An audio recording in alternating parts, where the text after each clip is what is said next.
Get ready for two brand new product lines at Catherine Pooler. Hi everyone, my name is Brennan and welcome to Brennan's Crafty Corner. Hi everyone, my name is Brennan and welcome to my YouTube channel. Today I am so excited to be sharing the brand new release over at Catherine Pooler. It's so amazing. I've had so much fun these past few days playing with it, and there are two brand new product lines to Catherine Pooler that coordinate with the ink colors and the new color cardstock amazingly. So I don't want to give too much away, but just know, if you like Catherine Pooler and you have anything color related, you're going to want to watch this one. Just a quick note, as I am a design team member, the new release was sent to me free of charge, but that doesn't sway my opinion in any way. I love Catherine Pooler forever. They were the first color dye inks I had, so I'm just so excited to see the color range expand and be able to do so much more with it. So without further ado, let's get into this video. So why don't we start this video off with a just short overlook of the products I have from this new release. So the first item I have is the Chicken in Stamp and Die set, and this is what we're going to be using today for our card. It's just a super cute chicken themed stamp set, and I've actually already made a card with it, and I really love how this came out. It was really fun, it was really simple, but it was just a really fun set to play with, and we're going to have even more fun today playing with it because it's just so cute. Look at these little chickens. Look at the little chickens. Then we have the Farm Fresh pattern paper set, and if you know me, you know I don't use pattern paper a lot. But this set has me excited because it's some simple designs that I feel like are going to be super easy to incorporate into your project. Like you saw in that card I showed you, I used this piece on it because it went perfectly with In the Park ink. So I stamped the sentiment in that color and then it was boom, perfect, matchy-matchy. Next up, I have the Country Plaid background die or cover plate die, whatever you want to call it. And it's really simple. It's geometric, and it's going to be the perfect touch to our card today. So we're definitely going to be using this. Then we have the Chicken Scratch background stamp, this nice red rubber stamp, and it has little chicken footprints, or I don't know what you would call those. Footprints? Claw prints? We'll just call them chicken scratches, because that's the name of the stamp set. But yeah, it's just really nice. It's red rubber, which means you'll get a great impression. But now it's time to move on to the star of the show. Enter the Shimmers. These are a brand new product line that Catherine Pooler has added, and they are so cool. Like, get ready. So this first release has 3 colors of shimmer. We have Party Dress, Lime Rickey, and Orange Twist. And yes, these will work perfectly with your inks, with so much more, which is nice because now there's colorful cardstock. And while I don't have them, another new color product line launched today, which is the enamel dots, which are in these colors as well. So there's so much new stuff today. And this is just the year of color at Catherine Pooler, so they're adding so many new color products. It's great. So these shimmers are essentially a mica watercolor kind of way. That's the best way to think about it. But you can use them with ink refills. You can use them watercoloring with inks. You can use it on your color cardstock. You can do so much with them. So we're going to be using them today. We're actually going to start with our background because I want to play with these shimmers. We're going to be using the Lime Rickey color, and we're not going to be pairing it with Lime Rickey ink. The really nice thing about these shimmers, and it goes for all of them, you can mix them with any color and both colors will stay prominent and not mix. Think about it. Typically, when you would mix, let's say, a green and a purple, it's not going to be the prettiest. But if you mix the green shimmer with a purple ink, they're not going to fully mix and they'll both stay prominent enough where you're not going to get brown. It will look really pretty. So I have my piece of watercolor paper here, and you can totally use these shimmers on regular cardstock, but I know I'm going to be using a lot of water today. So I was just like, you know what? We're going to use watercolor cardstock. We're going to be safer than sorry. It's a good thing to live by. Be safe, not sorry. So what I'm going to do is I'm going to water down my ink refill just a tiny bit because you know what? It is pretty saturated. So I'm just going to put a decent amount there. I probably could have done way less, but it's okay. And just add a little bit of water to it.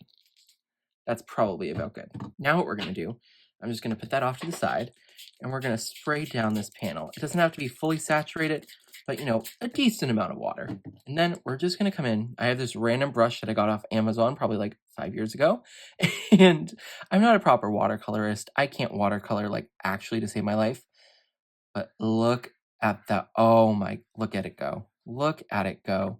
Look at that cummerbund ink go. We're just going to keep going, maybe making some areas darker than others. And we're going to end up cutting this down with that plaid cover plate die. So that's why I'm kind of doing it sideways like this, just so I can have like a nice area in the center that I can go like bam and cut it out of. And now, while this is still wet, I'm going to take my shimmer and shake it up. And now that we have it all shook up, I'm just going to open it. And I'm going to put a little drop over here on my desk. Now what we're going to do is we're going to add it in too. I'm just going to come pick this up and we're going to swipe it kind of at random. Just adding a little bit of that shimmer into the background. And I'm liking how it's coming out. Let's just do a little bit more.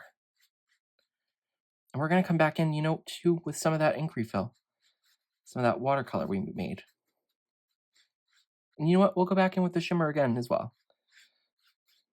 And now I'm going to really quickly take my heat gun and dry all of this. And now our panel is all dry. And just look at that super pretty shine. Look, oh my gosh, that is so pretty. And see what I mean? That blue is still very much blue in the areas, but then where the shimmer is, it's green. So that's the really nice part about this. I'm just loving it. It's kind of giving me earthy vibes, but yeah, I'm really, really happy with how this turned out. So I'm going to take the country cover plate die and I'm going to plop it down probably right about here, maybe up a little bit more. But this is going to look so pretty once it's die cut. To the big shot. And we're rolling, rolling, rolling on the river. Are you ready to see this finished background? 1, 2, 3. Look at it and just look at all the shine. This is so great. Obviously, green and blue are similar, so they kind of more so morph together because it's really similar colors. But let's say you're using green and orange, or maybe green and purple.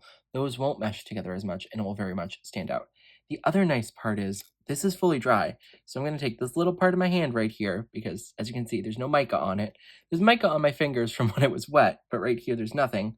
And we're just going to move my hand over and see that none of that mica is coming up, which is great. Obviously, if you go like crazy, it might a little bit, but that mica is pretty much stuck down to your background or whatever project you're using once it's dry, which is awesome. Your recipient's hands aren't going to be like mine, which is the nice part. And to just finish off the background, I glued a piece of white cardstock behind it. I can't get over the shimmer. Looks so nice. So I have my chicken friends here, and I think we're going to end up using 3 of them. I know I want to use this guy down here. I'm going to probably use this one and then one of the smaller ones, maybe this one. What I found easiest to do is to first stamp out the big shadow part or like the big color area, die cut it, and then stamp like the detail part because that just helps you line it up so much easier. You don't have to do it that way. I just found it easier. So I have my stamp wheel here and I have those 3 chickens laid out. As you can see, I've used this one already, but I haven't used the other 2 yet. So I'm excited to see how they turn out. And we are just going to come in here with the lid and pick them up. Now, the 2 colors of ink we're going to use are Catching Rays and Creamsicle. Creamsicle is going to be like the base of the chickens, and then Catching Rays is going to be like the outline part, the beak, the eyes, all that. So first, we'll go in with the Creamsicle. And these are 2 colors I wouldn't have thought to put together originally, but I grabbed them. It was like, hey, let's see how it turns out. And they ended up turning out really well. So Creamsicle and Catching Rays, underrated combination there. We are going to stamp this down 1 time, and I'm probably going to end up doing it twice just because Creamsicle is so light. But let's see. Yeah, I'm going to do that 1 more time. Just like I said, Creamsicle is super, super light, so I want to make sure like it's dark enough to my liking. And bada bing. And there are our chickens, so I'm going to die cut these out, and then we'll meet you right back at the stamp wheel. So I've die cut everything out, and I just want to say quickly, you don't need to have a stamp wheel or a sticky mat to do it this way, to die cut out and then go back to stamping to get better alignment. You could just leave it in like the piece of paper that's left after you die cut it out, put it in whatever stamping platform you have, and it will keep it in place. You don't need to use a sticky mat to keep it in place. So now I'm going to go in with those kind of like detail parts of this chickens. Okay, so now we're just going to align them up to the best of our ability. If it's not perfect, that's a-okay, because remember guys, it's a handmade card. It's not a Hallmark card. Let's do this little small one. He should be pretty easy. Okay, and now it's time to do this guy. Okay, and I think we're pretty good to go there. So I'm just going to put down this plate. Okay, and I just want to make sure these are all pressed down really well. So now we're going to go in with our Catching Rays ink. We're going to get these guys nice and inked up, and they're going to look so cute.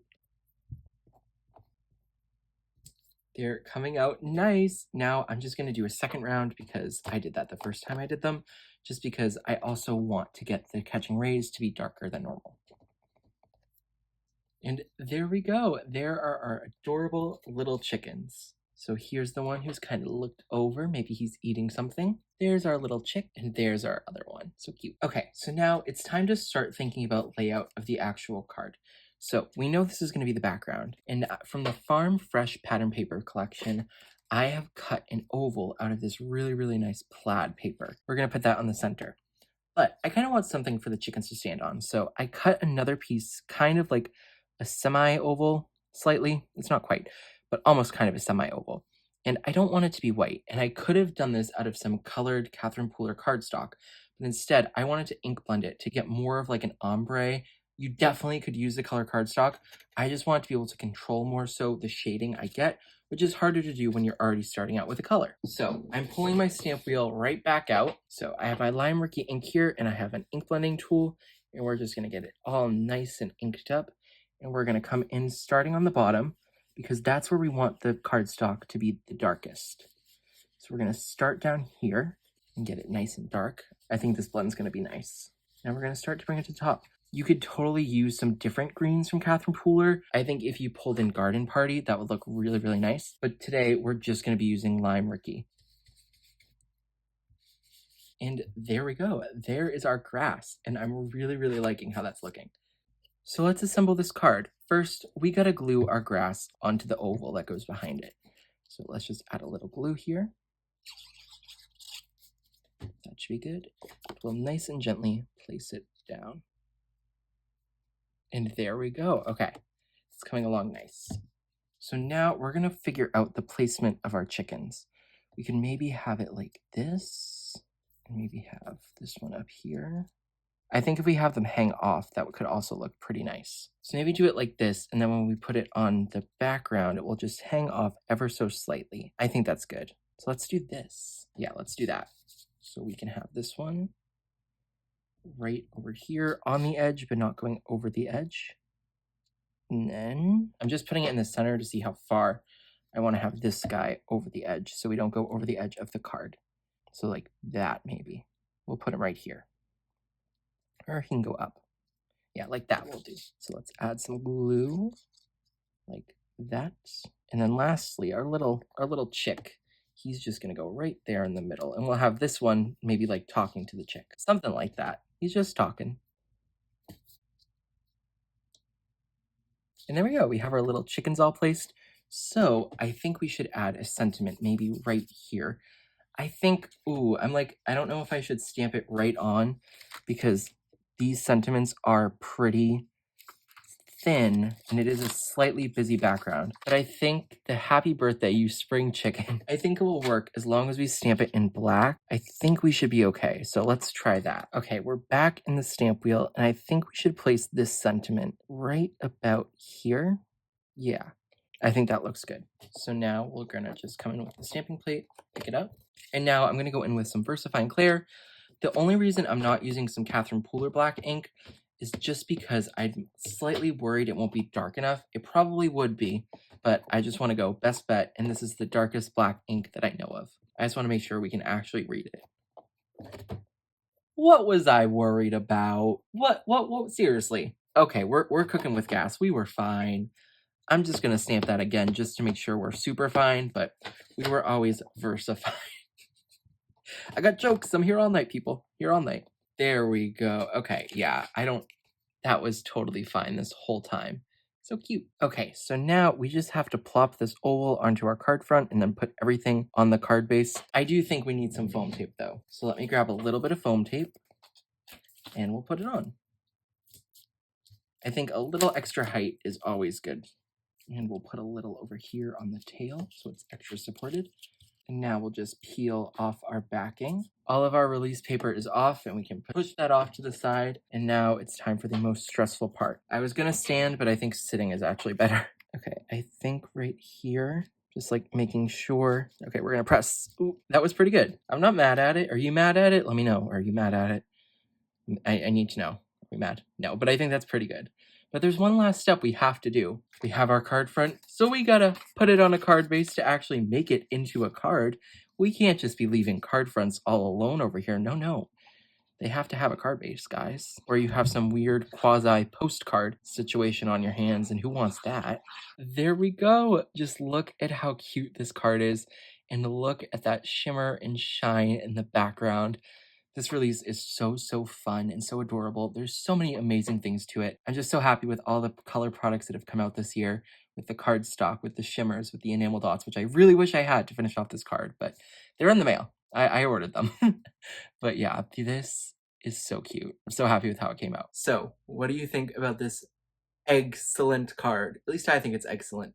Maybe it's extra special. I could go all day, folks. I could go all day. All the products I use will be linked in the description below, and those are affiliate links, so if you do purchase through them, I do get a small commission. So if you do decide to purchase them, thank you so much. And if you have a different creator you want to support, or if you just don't want to buy it, totally fine. You watching is absolutely enough, and thank you for watching all the way basically to the end. I just can't get over these shimmers. I'm so excited for them, and hopefully we have more colors soon. Catherine was asking on the live stream on Monday for people to suggest the different colors that she has in ink to be in shimmer, so hopefully we're getting more, because 3 is not enough in my opinion. Thank you so much for watching, and I really hope you enjoyed this video. I hope that you have an amazing rest of your day, and hopefully you can maybe get crafty. Bye everyone, and happy crafting!